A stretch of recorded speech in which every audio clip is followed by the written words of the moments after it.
Hey everyone, welcome to today's explainer. I am so thrilled you're here. Look, I want you to treat this explainer like our very own one-on-one financial coaching session. If you're tuning in, chances are you've already done the hard part. You've been disciplined. You've built that incredibly important muscle of saving your money. $100 here, $200 there. You've been acting financially mature. And honestly, you deserve massive praise for that. Seriously, great job. But today, we're leveling up. We're going to map out a step-by-step action plan to cross the bridge from merely saving your money to truly investing it. Before we build that plan, though, I kind of need to gently disrupt your comfort zone for a quick second. Ask yourself, are you actually saving money wrong?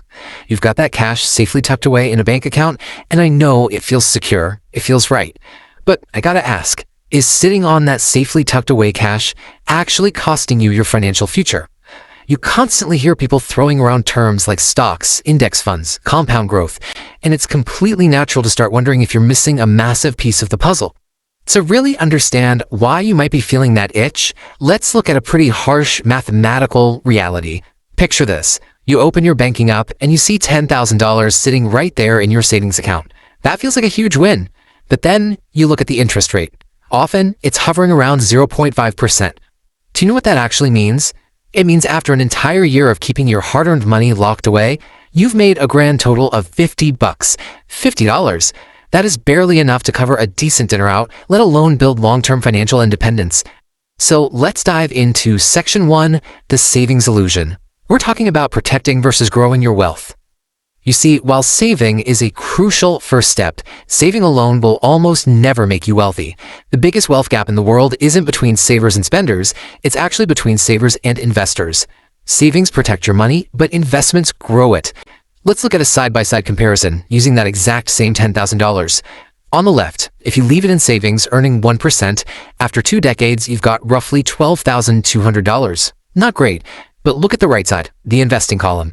Historically, the S&P 500 has returned about 10% per year on average over long periods.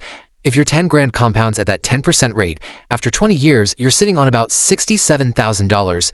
It's the exact same starting money, but compounding creates a completely different universe of wealth. Which brings us to Section 2, overcoming investing anxiety and the psychology of wealth. So if the math is that obvious, why doesn't everyone invest? Well, it's a psychology problem. Market volatility is scary. Saving feels safe because you can literally see your money, and you know it's not going to just drop 5% on a random Tuesday afternoon. To cure that anxiety, I want to introduce a core coaching concept. I need you to mentally separate your money into 2 distinct buckets. Bucket 1 is your safety money. Its only job is to stay still and protect you. Bucket 2 is your growth money. You have to give Bucket 2 permission to fluctuate because its sole purpose is to grow over time. Once you mentally separate your cash like this, your anxiety about the market dropping will plummet because you know for a fact your safety money is completely untouched. All right, let's move right into Section 3, the client action plan, 5 steps to invest. Okay, let's head to the whiteboard and map out this master plan. We've got 5 clear stages to dramatically reduce your anxiety. 1. Build an emergency fund. 2. Mentally separate your money. 3. Start small. 4. Focus on simple investments. And 5. Stay disciplined. Notice something here? We are not jumping off a cliff into some risky speculation. We are taking very deliberate, highly manageable steps to set you up for success. Step 1 is absolutely non-negotiable. Before you invest a single dollar, you need a real emergency fund. We're talking 3 to 6 months of living expenses held strictly in cash. This is for the unexpected life stuff. A sudden job loss, medical emergencies, a car breaking down. Here is the crucial point. The biggest reason people panic and sell their investments at a loss is simply because they need cash too soon. Step 1 protects your investments from your own life emergencies, making sure you never have to sell your stocks just to pay for a broken water heater. Once you've got that emergency fund and you've mentally separated your safety money from your growth money, we hit Step 3, start small. A lot of beginners get paralyzed by this false belief that they need thousands of dollars to start investing. You absolutely do not. Many platforms let you start with just $50 or $100. The goal right now isn't to make massive profits. I'm coaching you to build consistent reps. Building the actual habit of investing monthly matters so much more than trying to perfectly time the market. For Step 4, I need you to promise me something. Please don't jump into complicated strategies like day trading or crypto speculation. The simplest investments usually outperform the complicated ones anyway. Enter the index fund. Instead of trying to pick one winning stock, these let you invest in hundreds of companies all at once. You get instant diversification, lower risk, and long-term growth. It is wonderfully simple. In fact, even legendary investor Warren Buffett repeatedly recommends boring, low-cost index funds for most people. Trust me, boring is good. Boring makes you wealthy. Moving right along to section 4, the magic of compounding. This is all about letting your money do the work. Let's look at step 5 and see how all this builds into something incredible. Step 5 is all about staying disciplined. And to stay disciplined, you have to understand the magic of compounding. This is when your money steps up and does the heavy lifting for you. Imagine you invest a consistent $300 a month into the stock market. If the market averages an 8% return per year, after 25 years, you'd have roughly $285,000. But look at this breakdown. The amount you actually contributed out of pocket is just $90,000 over a quarter century. The rest of it, almost $195,000, is pure investment growth. Compounding literally multiplies your effort.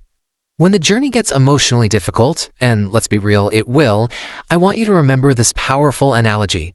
Saving is like storing seeds in a jar. You're protecting them, they're super safe, but nothing is ever gonna grow in a glass jar. Investing is like taking those seeds and planting them in the dirt. At first, it looks messy, you don't see results immediately, and the weather is unpredictable. But that messy soil is literally the only place where true growth happens. Give it time, and those seeds will turn into something far bigger than you could have ever imagined. Now, as your coach, I know exactly what you're thinking right now. But what if I plant my seeds and the market crashes? It's a totally fair question. The market will crash. It's happened dozens of times throughout history. But we need to radically reframe this fear. Market crashes are actually opportunities. When markets drop, your consistent monthly investments are suddenly buying way more shares at much lower prices. You are essentially buying the stock market on sale. This is exactly why experienced investors stay calm. They're thinking in decades, not days. Let's bring all of this together to summarize our coaching session today.